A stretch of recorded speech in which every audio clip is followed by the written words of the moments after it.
শাকিব বাংলাদেশে বড় star. As a person আমি শাকিবকে মিট করেছি আগেও, শাকিবকে আমার বেশ ভালো লাগে এবং তার সাথে মাঝে মাঝে দু একবার ফোনেও কথা হয়েছে। তো is very rooted and very exciting guy, and আমার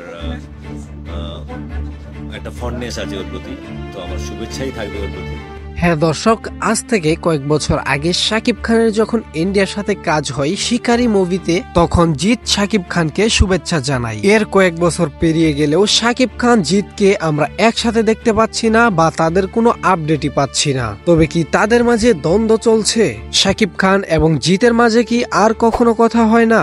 দর্শক, আমরা গোপন এক সূত্রে জানতে পেরেছি যে শাকিব খান দিন দিন নিজেকেও ছাড়িয়ে যাচ্ছে। শাকিব খান বাংলাদেশি ফিল্ম ইন্ডাস্ট্রি ছেড়ে ইন্ডিয়ার বড় বড় ফিল্ম ইন্ডাস্ট্রিতে কাজের অফার পাচ্ছে। এই সুবিধাতে জিৎ কিন্তু অনেকটাই রেগে আছেন, কেননা তার কাজ কমে যাচ্ছে। অপরদিকে বাংলাদেশি মেগাস্টার শাকিব খানের কাজ দিনকে দিন বেড়েই চলেছে। শাকিব খানের এমন সফলতা দেখে হয়তো তেলেবাগুনে জলে পুড়ে মরছেন ওপার বাংলার সুপারস্টার জিৎ। দর্শক, খোদা তাআলা যাকে উঠায় তাকে আবার ঠেকায় কে? তাই তো শাকিব খান তার কাজের মাধ্যমে নিজেকে নিয়ে গেছে এক অনন্য পর্যায়ে। হয়তো বরবাদ মুভিতে আমরা শাকিব খানকে দেখতে পারবো নতুন ভাবে, নতুন রূপে। দর্শক, জিৎ এবং শাকিব খানের ভিতরে আপনার কাকে সব থেকে বেশি ভালো লাগে তা অবশ্যই কমেন্টের মাধ্যমে জানাতে ভুলবেন না। তো দেখা হচ্ছে অন্য কোনো ভিডিওতে। সে পর্যন্ত সকলেই ভালো থাকুন, সুস্থ থাকুন, আল্লাহ হাফেজ।